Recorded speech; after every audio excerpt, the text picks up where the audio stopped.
on peut commencer. Chers parents, c'est avec une immense joie et une intense satisfaction que je vous accueille aujourd'hui en notre maison, en votre maison, de la laïcité de Vernon. Mon allégresse est d'autant plus grande qu'avec vos parents proches, avec vos amis, vous venez nous présenter votre fils, Victory, en nous demandant d'officialiser son entrée dans le monde des humains et de reconnaître publiquement celui et celle qui vont s'engager à le parrainer, c'est-à-dire à le prendre en charge au cas où, par malheur, la puissance parentale viendrait à faire défaut, mais aussi et surtout à le cajoler et à l'aimer tout au long d'une vie que d'ores et déjà nous lui souhaitons tous aussi longue qu'heureuse.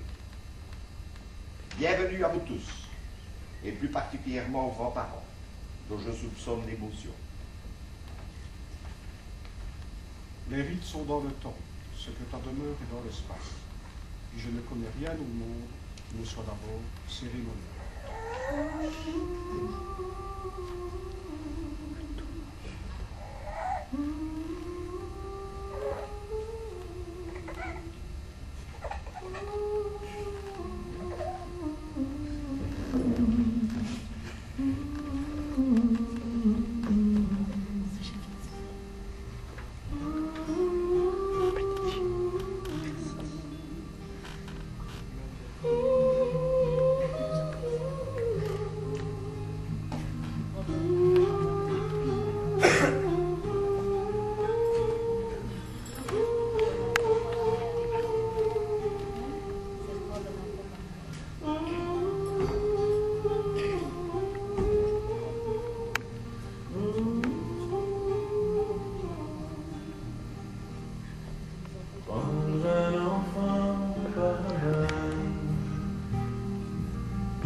Pour la première fois,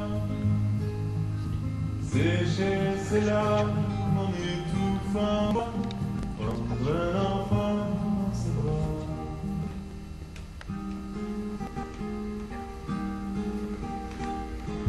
Prendre un enfant par le cœur, pour soulager ses malheurs, tout doucement. Sans parler, sans couleur, prendre un enfant sous son cœur. Prendre un enfant dans ses bras, né pour la première fois.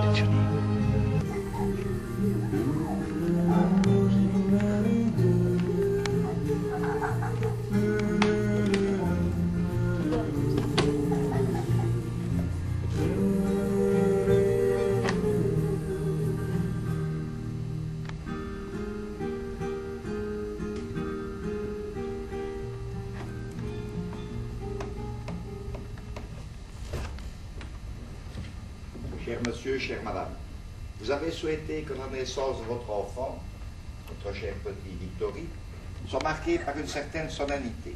Vous avez voulu que son accession à la vie soit aussi immédiatement une insertion dans la société au sein de laquelle il sera appelé à grandir. Vous avez souhaité que cette introduction soit l'expression de vos convictions laïques et de votre vœu de voir Victory leur rester fidèle. Comme d'autres, vous auriez pu le faire reconnaître par l'une ou l'autre confession religieuse, ou emprisonnant dès ses premiers jours dans un ridicule carcan de superstitions désuètes et d'idéologies souvent incompréhensibles.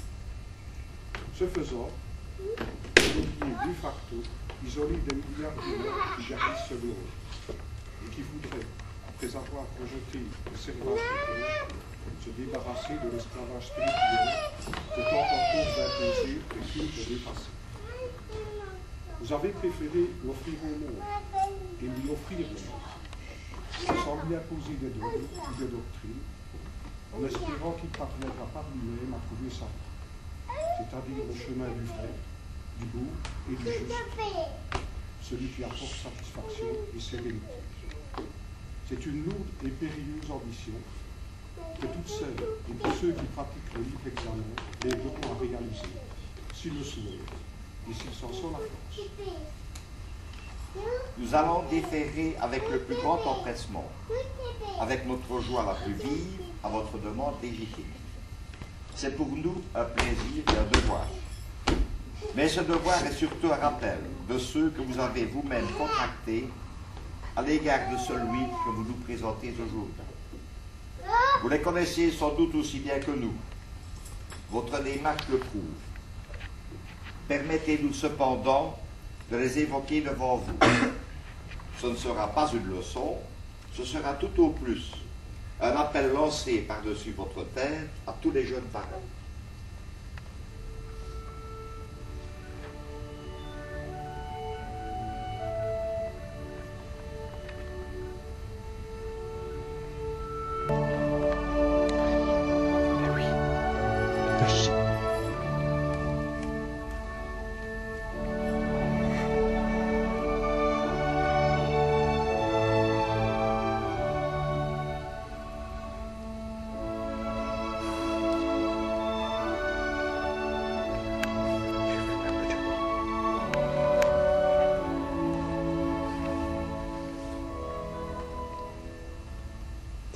Soyez pour votre enfant un protecteur fidèle.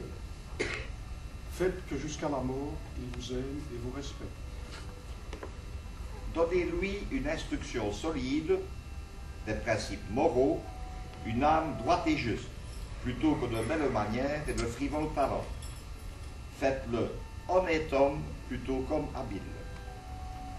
Que votre voix s'élève avec force pour flétrir le mal, qu'elle soit éloquente et enthousiaste pour exalter le bien.